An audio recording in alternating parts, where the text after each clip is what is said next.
Hey guys, Logan here, and welcome to another episode of LBFT. This is episode 21 of LBFT Season 2. This is also part 1 of the 2018 through 19 NFL Postseason. Part 1 is going to be the first part of the 4-part season finale of LBFT Season 2. This is one of the last 4 episodes of LBFT Season 2. LBFT Season 2 is nearly it's nearing its end. It's nearing an end. One of the last few episodes is this in LBFT Season 2. So, getting that out of the way, I wasn't able to do this episode yesterday. I apologize for that. I didn't focus very much on what I wanted to say in this episode. Putting down notes of what I wanted to say for this game. I didn't put down notes for what I wanted to say about not just one game but 4 games, because remember, this is still NFL playoffs postseason. The 2018 through 19 NFL postseason is still going on. It's still going on, but it's almost it's almost closing to an end, much like LBFT Season 2 nearly coming to an end. So I apologize for the delay yesterday. I was kind of, I guess you could say I was a bit lazy. That or doing something else rather than doing things that I was doing rather than doing what I thought I should be doing, which is doing this episode yesterday, but I didn't. So I apologize for the delay again. So, for the first part of the 4-part season 2 finale of LBFT, this episode is going to be, this game is going to, I can't even talk, I apologize. This episode is going to be about the entire divisional round, or in this case, my reaction and thoughts on the entire divisional round and how it unfolded with 4 teams that have already won. Kansas City Chiefs defeating the Indianapolis Colts 31-13, winning their first playoff home game since 1993. New England Patriots dominated the Los Angeles Chargers 41-28, making their 8th consecutive AFC Championship appearance. Los Angeles Rams defeating the Dallas Cowboys, giving them their 6th consecutive divisional round loss since 1995. And the New Orleans Saints defeating the Philadelphia Eagles 20-14. And by the way, the Los Angeles Rams defeating the Dallas Cowboys, the final score of that game was 30-22. That was the final score. I forgot to bring that up. I apologize. But going back to New Orleans Saints, they defeated the Philadelphia Eagles 20-14. Ending the Nick Foles magic. The whole thing that people keep talking about, because Philadelphia and Nick Foles defeated the Chicago Bears, which I didn't expect would happen, but it did. So, anyway, those are the games I want to talk about. So, starting off with the Kansas City Chiefs, I want to talk about Patrick Mahomes. He was good, I would say, but not great. He didn't have a single touchdown, but he also didn't have a single interception, let alone a fumble. So, basically a turnover. He didn't have a single turnover. He had a completion percentage of 65.9, QBR of 85.2, which is not bad. And again, has 0 touchdowns and 0 turnovers. He was good, but he wasn't great, I would say. Damian Williams, however, before I get into him, actually, I want to talk about Travis Kelce and Tyree. even though both of these guys don't have a touchdown rush or touchdown catch, they still perform very well.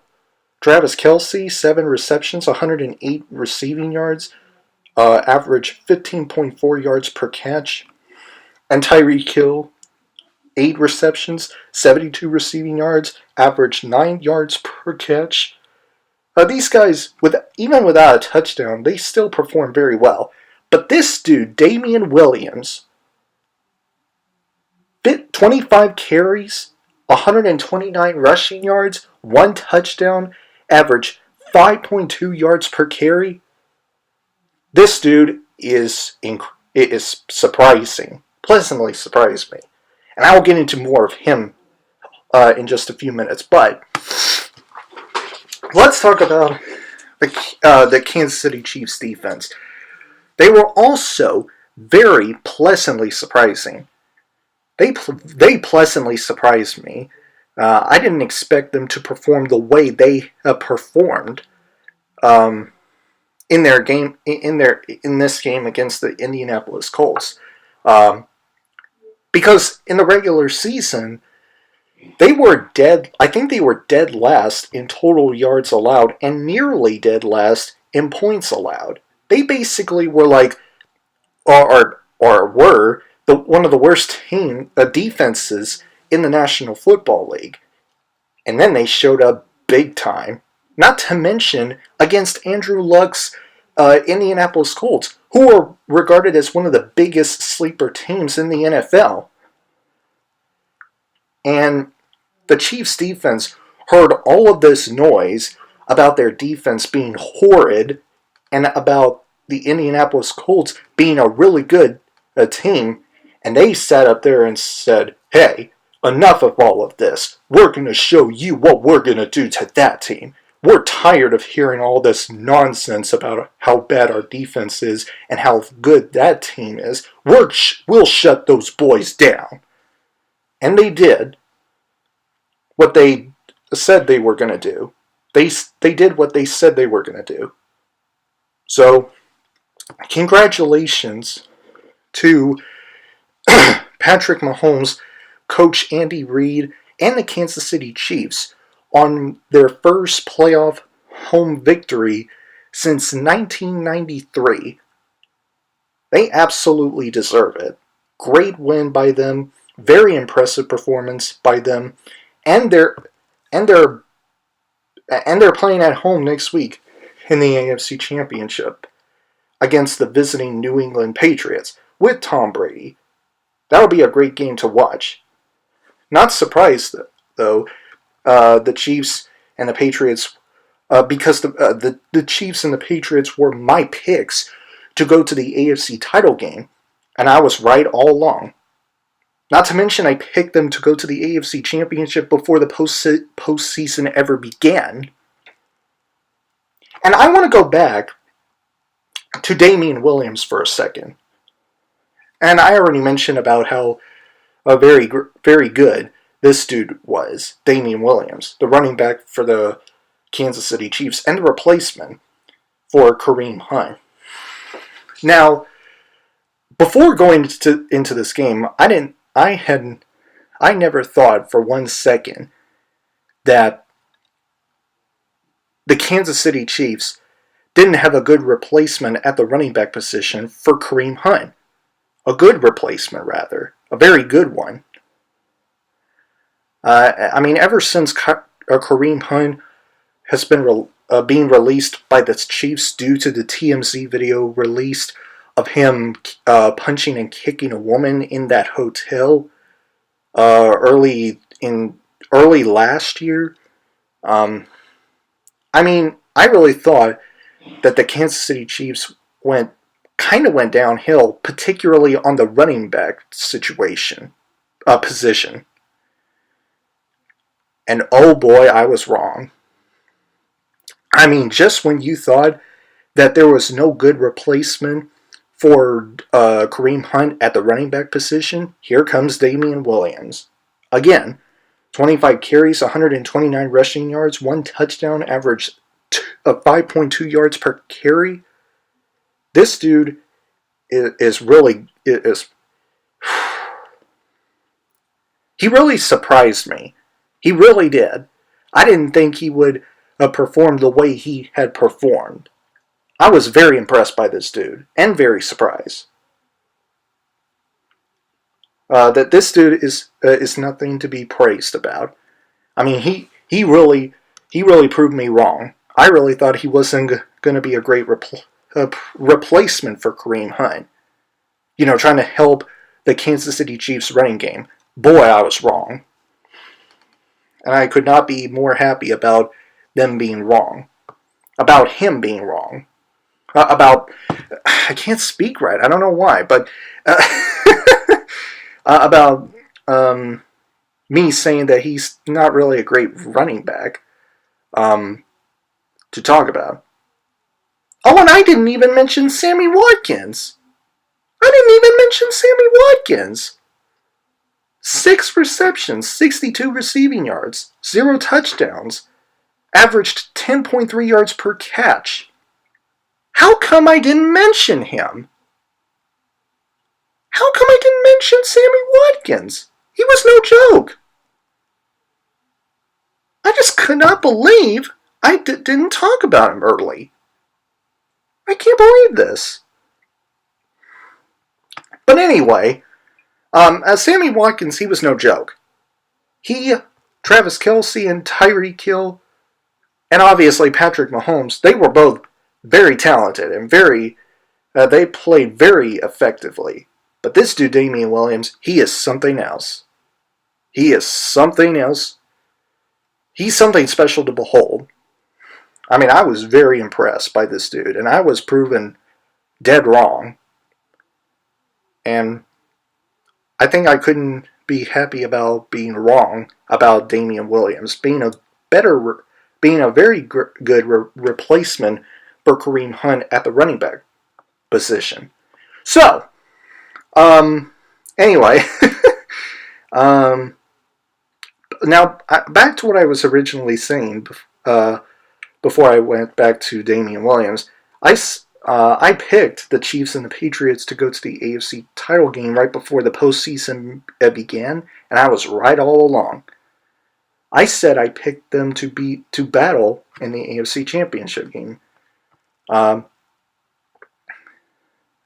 I also said that I don't trust the Chargers, the Steelers, and the Texans to play against any one of these two teams in the AFC title game. And I was right not to. And I was right not to trust them after what happened to them. And I will be getting into the Los Angeles Chargers in just a little bit later. But let's move on to the Cowboys-Rams game.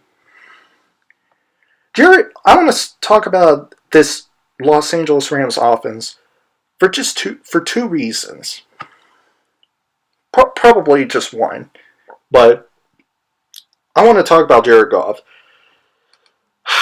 I mean, Jared Goff, he completed 53.6% of his passes, pass for nearly 200 yards, pass for 186 yards, 0 touchdowns, 0 interceptions, QBR of 74.4. He hasn't been that amazing lately. For the entirety of last December, for the entirety of the month of December, he just looks like an average quarterback, if not below average quarterback. But that has something to do with his favorite receiver to throw the ball at Cooper Kupp. Cooper Kupp, down with an injury, played a significant role in Jared Goff not doing very well. So, yeah, that played a significant role of him not playing the way he performed for the majority of the regular season. But I must say, the Los Angeles Rams made me proud. they beaten the Dallas Cowboys, giving them their 12th playoff loss in the last, what is it now, 24 years since they won a Super Bowl. 6th consecutive playoff road loss since 1995, the year that they won a Super Bowl. I mean, the Rams defense played effectively. They were better than I thought they would be because for the past month, I was not very pleased with what I saw from the Rams and how they looked. Jared Goff, again, I thought was awful.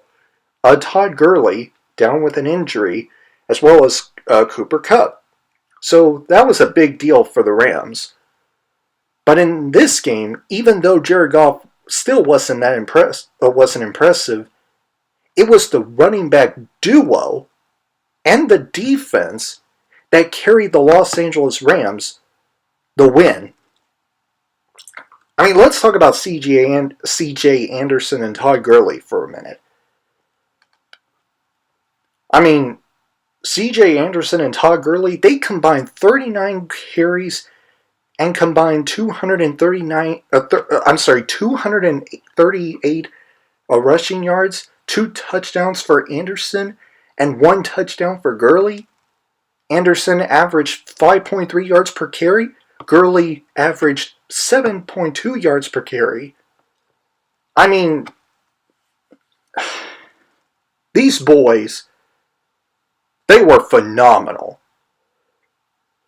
They were absolutely phenomenal. I mean, excuse me. C.J. Anderson and Todd Gurley, they ran all over the Dallas Cowboys rushing defense, which was regarded as one of the best in the league, with Jalen Smith and Leighton Vander Esch, and them other boys. They got ran over by C.J. Anderson and Todd Gurley all night long. And the Rams defense showed up as well. I mean, I already said that, but still. Because they stopped Ezekiel Elliott, who had 20 carries and 47 rushing yards, 1 touchdown, and averaged 2.3 yards per carry. 2.3 yards per carry. The Rams defense was able to keep Ezekiel Elliott under 100 yards rushing. Combined with the Rams running game, running with the football 48 times to throwing the ball 28 times. I want to apologize to the Los Angeles Rams. I apologize for picking against y'all, because I thought y'all haven't been yourselves since Cooper Kupp went down. And I thought that the Cowboys were competitive, tough, and physical enough to win this game. I was wrong. And I'm so happy to be wrong. Because while I picked the Cowboys to win against you, I was hoping that my prediction would be wrong. Because I don't want to see the Cowboys win this game. And as it turns out, the Cowboys did not win this game.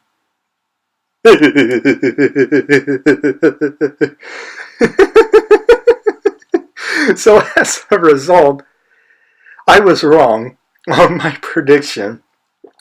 And I don't think I have never been more happy about my prediction for a football game being wrong than that night that the Rams won.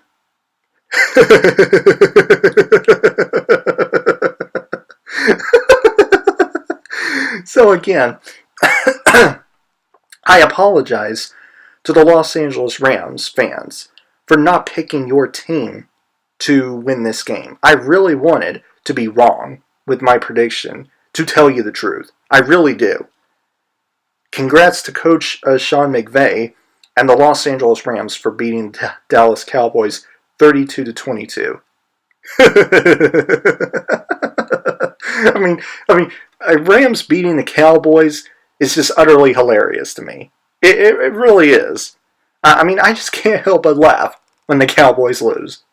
Because they haven't won a damn thing since 1995. I mean, think about it. This is their 6th consecutive divisional round loss, I think. I think it is their 6th or divisional round loss. Consecutive a divisional round loss. And also their 6th consecutive playoff road loss. So I mean, just to keep that in mind, they deserve it. The Rams deserve it. C.J. Anderson, Todd Gurley, and the defense with Ndamukong Suh, they deserve it. And they'll be going up against Drew Brees and the Saints in New Orleans once again. A rematch to the Week 9 game where the Saints won at home against the Rams 45-35. I already made my prediction for the NFC Championship, so I'm not going to change it. I'm not going to get into it. But what I will be getting into is the Patriots' 41-28 win against the Chargers. So let's get right into it.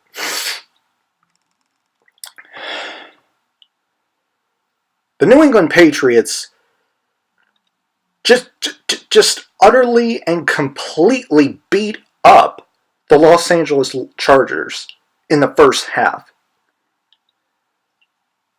Tom Brady and his offense, I mean, looking at Tom Brady right now, what is he?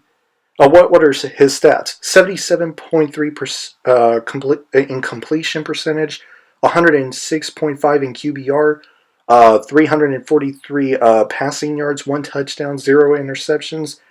Even with only 1 touchdown, Tom Brady was very good, as well as Sony Michel, the quarterback out of Georgia, or running back, I'm sorry. 24 carries, 129 rushing yards, 3 touchdown rushes, 3 rushing touchdowns, averaged 5.4 yards per carry. Julian Edelman, 9 receptions, 151 receiving yards, 0 touchdowns, averaged 16.8 yards per catch. And James White, one of the running backs for the New England Patriots, 15 receptions, 97 receiving yards, 0 touchdowns, and averaged 6.5 yards per catch. Not yards per carry, yards per catch. Do you understand what I'm saying about James White? Because I have a lot more to say about James White in just a minute. But let's get back to the Patriots. Tom Brady and his offense made a high-powered defense that was the Los Angeles Chargers look like trash. They made the Chargers defense look like straight garbage. Now, the Patriots defense did show up. They showed up and played effectively in what they had to do against Phillip Rivers and the Chargers offense. And Phillip Rivers, by the way, was not really bad in this game. Not to say that he was great or anything. I'm just saying that he's not really that bad when you consider the stats that he had. At least he didn't give up a turnover. Whoops! I forgot. He did have an interception. But that was like very late in the game. It was already over when that pick happened. But I digress. Excuse me. This was not a good game for Phillip Rivers, and that's not mainly his fault. His offensive line couldn't protect him long enough for him to throw the football at the likes of Tyrell Williams, Keenan Allen, and Mike Williams and the rest of the crew. This offensive line for the Chargers couldn't prevent the New England Patriots front 7 from getting into Phillip Rivers, and the secondary covering the Chargers receivers whose names I already mentioned. But that's not the worst part. The worst part about this game to me is that the Chargers were down by 31 points in the first 2.5 quarters of the game. This might be the worst defensive performance, or I should say, this might be the worst playoff defensive performance I have ever seen in all my 4 years, or 3. I can't exactly remember. I think it was 4 years, but 4 years of watching NFL games. It was just disgusting to witness on national TV. You can argue that Gus Bradley, the defensive coordinator for the Los Angeles Chargers, doesn't know what the hell he was doing with his defense. He had no idea what was happening. And he had a lot of explanation to deliver for what transpired to his defense. It was just that terrible, such disgraceful, such embarrassment, such abominable, of the highest order. And don't even get me started with James White, who I'm now getting into. Don't even get me started with him. He is one of the he's one of the running backs for the New England Patriots, for goodness sake. And he didn't have a single rushing touchdown or yard, not to mention a rush that he made as a running back. He only had 15 receptions, 97 receiving yards, and averaged 6.5 yards per catch, not yards per carry, yards per catch. You just can't make this up. You can't make this stuff up.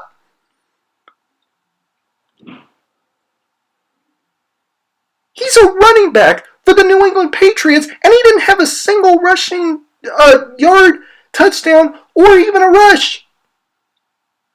He looked like a wide receiver more than a running back.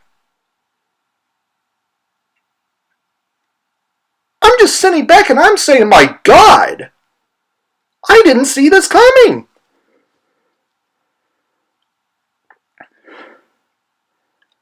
I mean, the Chargers were such a huge disappointment in this game. They really were, to me. But at the same time, I'm not surprised, fully surprised, because I picked the Patriots to win this game, and I picked them to go to the AFC Championship against the Chiefs. So what can I say other than, no surprise here, man? I knew this was coming. I knew Tom Brady and the Patriots would find a way to win this football game. And they did win it. But the biggest story of this game to me is the Chargers didn't show up when it counts most. And that they should have. I couldn't believe what I was watching from them. It was unreal. I have never seen an unbelievably bad playoff defensive performance like this before. Ever. This game will make me think twice about picking the Chargers being playoff contenders for a few years in the future.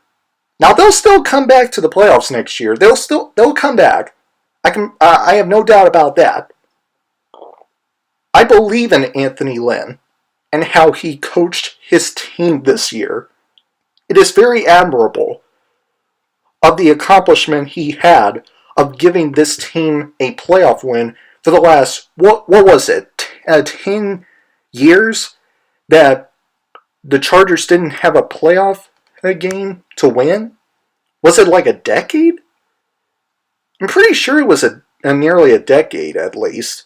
But anyway, what Anthony Lynn did to coach this team is something that needs to be praised. I got to give credit where credit is due to Anthony Lynn and how he coached his team this year and how he got his team this far to be contenders for the playoffs. It's just nothing to be disrespected. But come on. He got to help out his defensive coordinator, Gus Bradley, in the next season on this defense and make adjustments to it, because this loss was ridiculous. 41-28, the final score of the game, is not indicative of what actually happened in this game. Watch the full replay of the game on YouTube, and you will understand how the Chargers instantly shot themselves on the foot in Gillette Stadium. It was just horrible. I just couldn't believe it.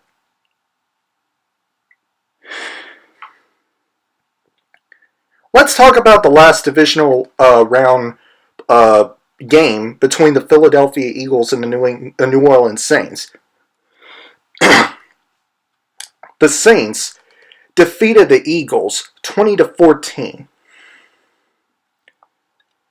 Let's talk about the Saints offense, starting with Drew Brees.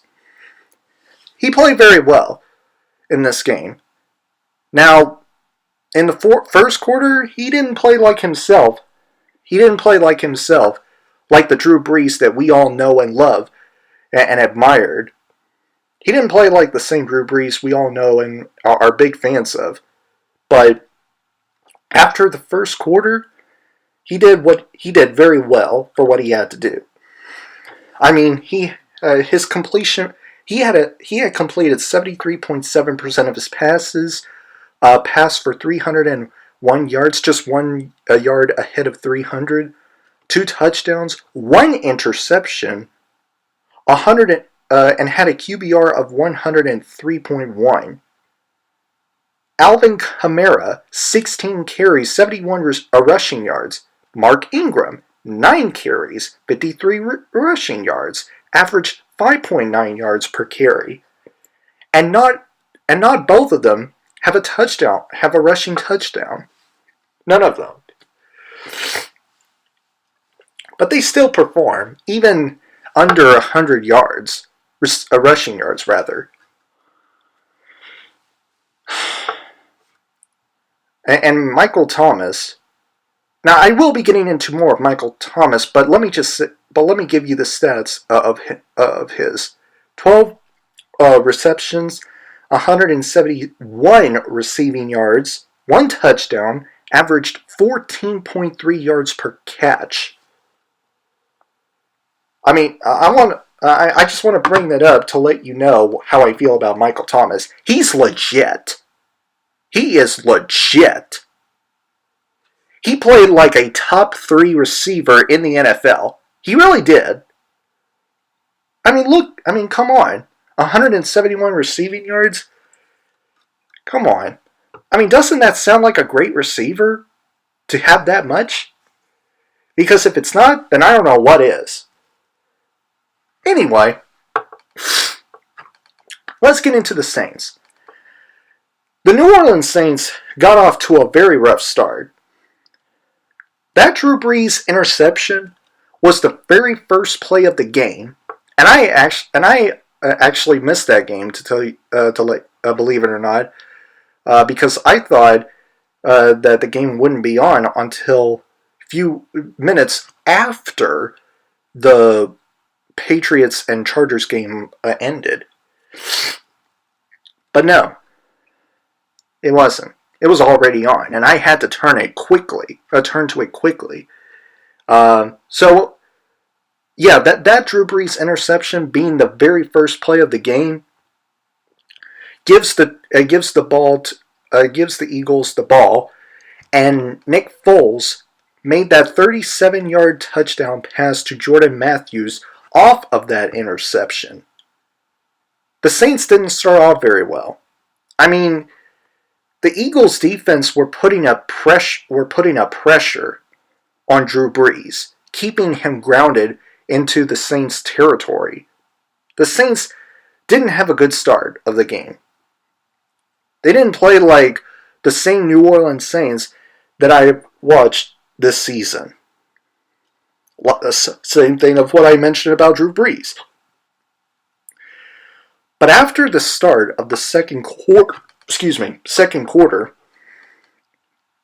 they finally put themselves together and figured out a way to get back on track with the Eagles. Drew Brees, not so great in the first quarter, but for the rest of the game, he and his offense showed up and did their thing when it counted. And getting into more of Michael Thomas, he was absolutely balling in this game. He played lights out. He played spectacularly when he needed to. He did what he had to do to get the job done for his team. The quarterback to wide receiver chemistry between Drew Brees and Michael Thomas was significantly profound in this game. And it's one of the major reasons why the Saints won this game. And not a lot of people have talked about it. Michael Thomas, again, played like a top 3 receiver in the NFL.